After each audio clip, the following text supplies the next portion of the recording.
Alright, so we're going to talk a little bit about shooting the puck. So you want to shoot the puck, you're going to use a wrist shot or a slap shot. These are pretty simple. Wrist shot is just when you have very little movement. You don't have to wind up and then take a huge shot. So if you saw the, let's go back. This is a slap shot. That's what a slap shot looks like. That's also what a goal looks like. But right there, that's a slap shot. And a wrist shot is basically just super quick, very quick release. You use the curve of your stick to be able to get as much force as you can without having to actually draw back. So it's not about your kinetic energy of the stick. It's about like using that kind of flicking motion of your wrist and like twisting your wrist at the end to use the curve of the blade of the stick to propel the puck forward faster. Wrist shots are generally faster to get off and more accurate, and slap shots are slower to get off, but the puck moves faster, sometimes more than 100 miles an hour. And basically, slap shots are trying to just go so fast and so hard with the puck that the goalie can't even manage it. And a wrist shot is usually trying to beat him as far as like precision, being able to like maneuver the puck past him before he knows how to react. So those are the two types of shots, so to speak, and you can shoot them from a lot of different places. There's the technical terms here are point, slot, and then along the boards. So along the boards, that makes sense. You know, the rink has boards on it. You see them, they're around it. They look very much like this room does, and that's great. The two ones that I actually had to learn when I was growing up watching hockey were point and slot. So slot here, this is like your number one place that you're trying to shoot from. If you can shoot from the slot, you're most likely to beat the goaltender. The point is if you are trying to, there's stuff going on in here by the crease, and you want to get a nice big slap shot. Usually you'll take it from the point maybe, and from back there, the goalie might not be able to see what's going on past what's happening in front of you, in front of him. So that's the point. Slot would be the ideal place to shoot. And then here's that blue line we were talking about earlier, so if you're trying to orient yourself, yeah. There are face-off circles, so now would be a pretty decent time to talk about face-offs. Basically, you know how in basketball you'll have the ball thrown up and then the players have to tip it back? It's very similar to that, if you're familiar with that, where the referee will hold his hand out with the puck in it and actually drop the puck, and two people who line up just right with these hash marks, you can see it labels the hash marks.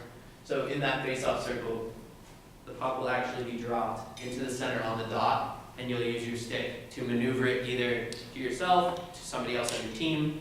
Maybe you'll take a shot from the face-off. You can do a bunch of things. And there's lots of techniques for that, but I'm definitely not going to get into it. Yeah, that should cover it. Hash marks are here. These are where players line up on. So when you take a face-off, the rest of your team kind of lines up behind you.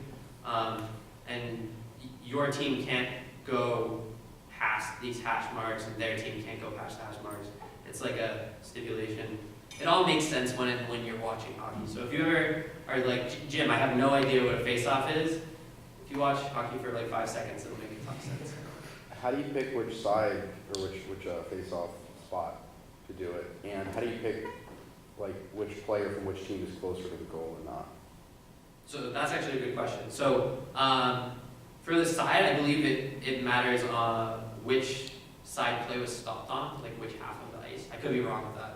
Do you know? Yeah, unless it's like for icing or whatever, one of those, then yes, wherever it's stopped on. Yeah, it's whatever side of the ice you were stopped on. This is probably to make things go faster, so they don't have to like go over to the other side. I couldn't tell you. There's two face-off thoughts. I have no idea why. Let's see. And then as far as, what was the second question? Like, that's a cross. Where do the people stand when they do a face-off, and how do you pick which team is on which? So I should have gotten a good little gift for this, but I wasn't thinking about it. I actually forgot. So this side here, around this side of the circle, the semicircle, is going to be where your team will line up as the attacking team. So if this is the attacking zone, then this is the defending zone for this team who has a goaltender placed here. Okay? So attacking from here and into this goal, and they're defending outwards. So the defending team will line up in here. Usually they'll put one player at this hash mark, one player at this hash mark, and then they'll do two defenders who are going to either be in front of the goal or back behind here somewhere. And then the center will actually take the face-off itself. So he'll be the one in there with the stick trying to scoop it out. This is much easier to show than it is to talk about. But does that clarify your question? Yeah. You can also have face-offs at these dots, and that's if offsides is called, you'll have one at these dots, or if, this is a weird and interesting rule, if when there's a fight or a scuffle, so to speak, not necessarily somebody fighting necessarily, but if they're like, having words, and the defenders of the attacking team come into the scuffle, then they take the play and move it outside of the attacking zone as a penalty to de-incentivize defensemen from coming in because it takes longer. So it's a way of avoiding longer games without calling delay of game penalties on every little scuffle. So basically, your goalie, when people will get all, they're having words and they look like they're gonna fight and they're talking and punching each other and doing stupid stuff. The goalie will skate away because the goalie isn't allowed to get involved for the most part. And the defenseman, you'll see the defensemen stay back behind these circles, in the point area, because they're not allowed to go in. Because if they do, the play will come out to one of these dots. So they're used for offsides in that case specifically. Really interesting rule. I think that it shows the kind of creativity that the league is willing to consider when they're looking to balance the game and they're looking to regulate the league. They're different from football, they're different from soccer or basketball because they don't screw around with old rules just because they're old rules. They use cameras, they use photo or video review, they implement all of these technologies and all these creative ideas into their rules because they're like, no, we want to get it right. We don't want to, just go based off what the referee said because that's the tradition. And they're trying to protect some of that, but the league, in my opinion, is significantly better than other leagues and other sports at implementing new rules and interesting things. And that probably wasn't something that happened until, maybe the modern era of hockey, where if the defensemen come in, they'll move it out. Stuff like that is actually really interesting.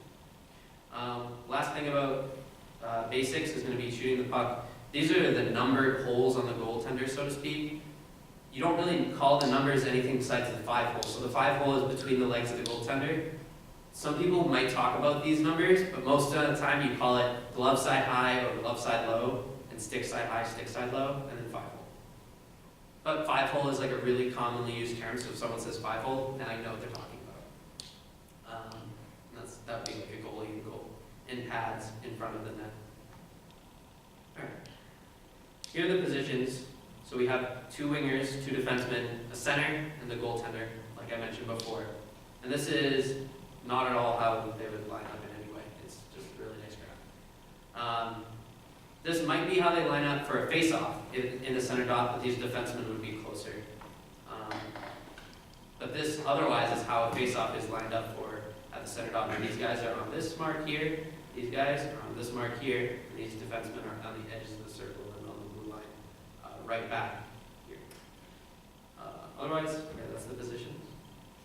Any questions on something you've seen in hockey, and you want to ask a question about how the game is played or what are the basic rules? So I got a question. So is there if there's ambiguity in between a call or a how do you say it, a penalty per se, how do you decide which side you're going to drop the puck on? I mean, is there one of those arrows that you have in basketball that you flip every other call, or I'm just curious, if a fight breaks out in the middle or something. Oh, it's the closest dot almost always. If the defensemen get involved and it's in the attacking zone, they bring it out to the closest dot that's outside of the zone. There are little rules like that. So if there's a fight in here and the defensemen are involved, they'll bring it out. Otherwise, they use the closest dot. It's very simple. Okay. If like the puck gets tossed out of bounds here, they'll just take the face-off right here. Unless it was a specific player was the one who tossed it, and like, you know, there's a reason to pull the play out into at this stop, they'll just have it at the closest dot. It's usually very simple. Because like where you are on the ice isn't imbalanced one side or the other. I see. Other questions? What's the meaning of the radius of like the like left defenseman circle, or like the circle around where they do face-offs? Mm-hmm. Is that arbitrary, or is that tradition, or does that have a like semantic meaning? It tells you where to line up and where you're allowed to be. You can't be inside of the circle besides the center. Why don't they have that at the other dots in the center of the field where they do stuff if there's offside? Like there are those 4 blue dots in the center. Why? No. 4 blue if dots. you go previous. Oh, just because it's like they don't use them as much, and the ice would look ridiculous with all those circles. Oh, this isn't ridiculous though. Yeah, this isn't ridiculous stuff. So this is the dot he's talking about. Okay, so it's just Yeah, it's because it's like an informal face-off almost. Like okay. like they just arbitrarily are like, do your job. Okay. Yeah, good question. Yeah, so the centers will line up at these hash marks in the center, and then the right wing and left wing will go here with the defenseman around the circle, and they can't go inside of it until the puck is dropped. Okay. Yeah. So that's why it's there. Also, to give you perspective, this is 200 feet. And it's like internationally, it's like a little bit more, like literally inches more. And in North America, it's 200 feet exactly for the length of the rink. So that gives you a little bit of an idea of what's going on. It's a lot smaller than like a football field or anything. In fact, if you look at outdoor games where they put the rink inside of the football field, it looks ridiculous. They needed to fit a lot of people. So, a little bit of strategy here. You're going to see graphs like this, where you have markings for the players and where they're going to go. This is sort of a standard 1-2-2 forecheck. So, to talk about a little bit what that means, there's 2 words that should be in your vocabulary if you want to sound like you know what you're talking about with hockey. And that's the forecheck